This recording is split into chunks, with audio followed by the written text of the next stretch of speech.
ఒక గృహం నిర్మించాలంటే కూడా మనకున్న ప్రస్తుత పరిస్థితుల్లో నెలలు పడుతుంది.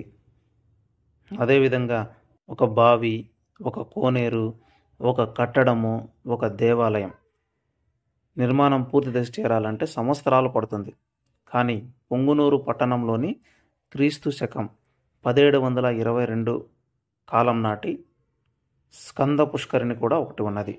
ఈ పుష్కరిణి గురించి వివిధ రకాలుగా చెబుతున్నారు. అందులో 2 విధాలుగా పరిశీలిస్తే, జమీందారుల వద్ద ఉన్నటువంటి శిలాశాసనాల ఆధారంగా చూస్తే ఈ కోనేరును గుండుపల్లి వెంకటనాయన కుమార్తె ముద్దమ్మని ఈ కోనేరు నిర్మించినట్టు ఆ కోనేరులో ఉండే తూము స్తంభం మీద శాసనం వేశారు. దాని ద్వారా మనకిలా తెలిసింది. మరో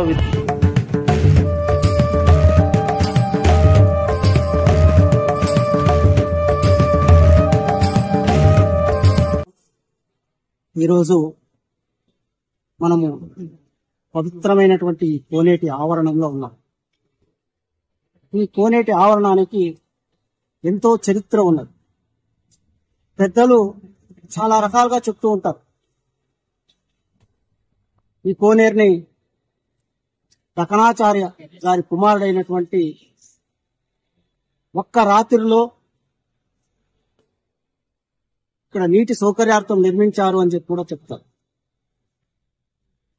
ఎక్కడ గాని వెంకటేశ్వర స్వామి ఆలయాలు తూర్పు వైపున లేదా దక్షిణాభిముఖంగా ఉంటాయి. అయితే ఇక్కడ వెంకటేశ్వర స్వామి పడమరాభిముఖమై వెలిసి ఉన్నటువంటి క్షేత్రం. ఆ స్వామి వెలిసినటువంటి ఎదురుగ్గానే ఈ పవిత్ర పుష్కరిణి అనేది ఇక్కడ నిర్మింపబడింది.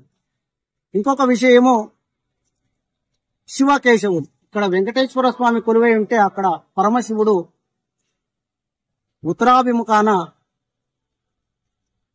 ఆ పరమేశ్వరుడు నిలిచి ఉన్నాడు. వీళ్ళిద్దరి సమక్షంలో నిర్మితమైనటువంటి ఈ పవిత్ర పుష్కరిణి యావత్ పుంగునూరు ప్రజల దాహార్తిని చేసినటువంటి మహత్తర తాణం. ఈ శతాబ్దాలుగా దీన్ని సంరక్షించుకుంటూ వస్తున్నటువంటి పెద్దలు కొన్ని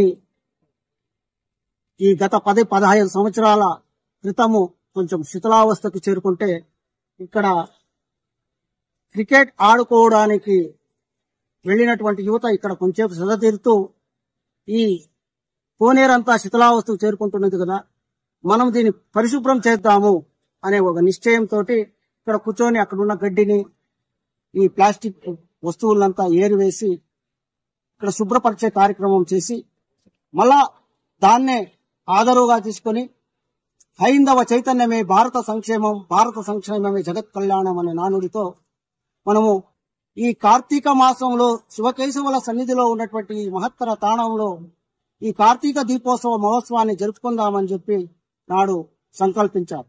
వారికి మున్సిపల్ అధికారులు, పోలీస్ శాఖ వారు, ఇక్కడ రాజకీయ ప్రముఖులు కూడా తోడై వాళ్ళకి చేస్తున్నటువంటి ఒక ఉన్నత కార్యానికి, భగవత్ కార్యానికి సహకారం అందించడం వలన ఈ పుంగునూరులో లక్షలాది మంది తోటి నిర్వహించే గంగ జాతర తర్వాత ఈరోజు కార్తీక దీపోత్సవ మహోత్సవం అంతే వైభవంగా ఈ కోనేటి ఆవరణములో కార్తీక పౌర్ణమి రోజు కావచ్చు, లేదా ఈ వర్షాలు, ఈ వాతావరణ స్థితిగతుల్ని బట్టి కార్తీక 3వ వారమో లేదా 4వ వారం అనేది నిర్వహించుకుంటూ హైందవ చైతన్యాన్ని పెంపొందిస్తూ తమ ప్రార్థించే పెదవుల కన్నా సేవ చేసే చేతులు మిన్న అని చెప్పేసి ఈ మధ్య కూడా 4 రోజుల క్రితము ఇక్కడ పేరుకుపోయినటువంటి కూడికని, అశుభ్రంగా ఉన్నటువంటి ఈ కోనేరుని కూడాను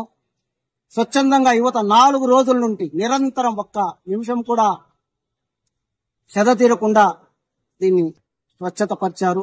ఈ శుక్రవారం రోజు ఈ కోనేటి ఆవరణంలో రుద్రహోమము, సంప్రోక్షణ కార్యక్రమాన్ని నిర్వహించి ఈ నెల 17వ తేదీ సోమవారం నాడు సమస్త భక్తాదుల సమక్షంలో దీపోత్సవ కార్యక్రమాన్ని నిర్వహించడానికి నిర్ణయించారు.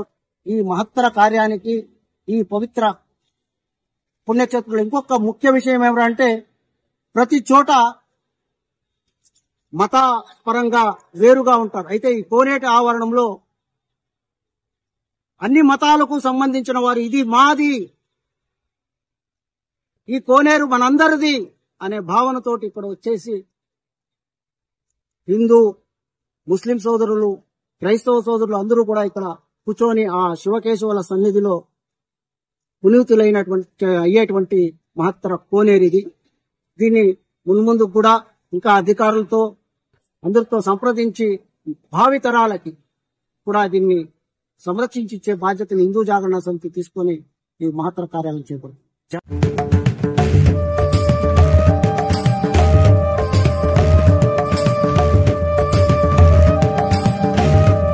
విధంగా జనావాహులు ఇలా చెబుతున్నారు. ఆనాడు పుంగనూరు పట్టణంలోని నీటి ఎద్దడి ఎక్కువగా ఉంటే ప్రజల నీటి సౌకర్యార్థం కోసం ఒకే రాత్రి అమరశిల్పి జక్కన్న కుమారుడు ఈ కోనేరు నిర్మించినట్టు కూడా తెలిపారు.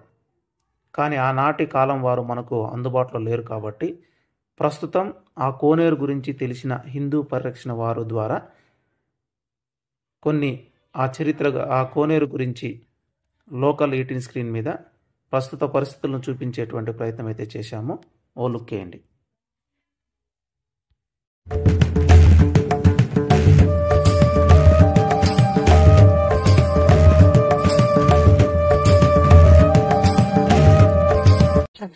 అందరికీ జై శ్రీరామ్.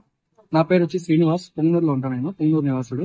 యాక్చువల్ గా ఈ కోనేరులో చూసినారంటే ఈ ద్వారాలు దాదాపు 13 ద్వారాలు దాకా ఉన్నాయి. దీంట్లో అప్పట్లోనే పెద్దలు నిర్ణయించినది ఈ ద్వారాలు వచ్చి శూద్రులు, క్షత్రియులు, వైశ్యులు, బ్రాహ్మణులు ఇంతమంది ఈ కోనేరులో చాలా రకాలైన ద్వారాల్లో ఎంటర్ అయినా కూడా ఒకే ద్వారంలో దేవుని దర్శించడానికి లోపల పోయేలాగా అప్పట్లో ప్లాన్ చేసినారు. అండ్ ఇంకోటి ఏమంటే ఈ నల్లగుండ్లు మీకు ఇక్కడ కనబడుతున్న నల్లగుండ్లు చూసారంటే అప్పట్లోనే సాలిగ్రహంతో చేశారనమాట. వాటర్ ఫ్లో అనేది ఇప్పుడు ఇంత అప్డేటెడ్ టెక్నాలజీ ఉన్నా కూడా అప్పట్లోనే అంటే అప్పుడు అంత అప్డేట్ లేదు కదా, అప్పట్లోనే మనోళ్ళు చూడండి ఈ వాటర్ లెవెల్ అనేది ఈ నల్లగుండ్ల దగ్గరికి వచ్చిన తర్వాత అది బయట ఆ దారిలో నుంచి వెళ్ళి ఆ దీంట్లో నుంచి బయట వెళ్ళి చెరువులో కలుసుకునేలాగా పెట్టినారు అప్పట్లో. అంటే అప్పుడు అంత టెక్నాలజీ లేదు కదా, అప్పట్లోనే మన పెద్దోళ్ళు ఇవన్నీ ఇట్లా చేశారనమాట. ఇలాంటి ఒక పురాతనమైన కట్టడాలని ప్రభుత్వంలో గుర్తించి దీన్ని ఇంకా కొంచెం అభివృద్ధి చేయాలని చెప్పి మనస్ఫూర్తిగా మేము కోరుకుంటున్నాం. జై శ్రీరామ్.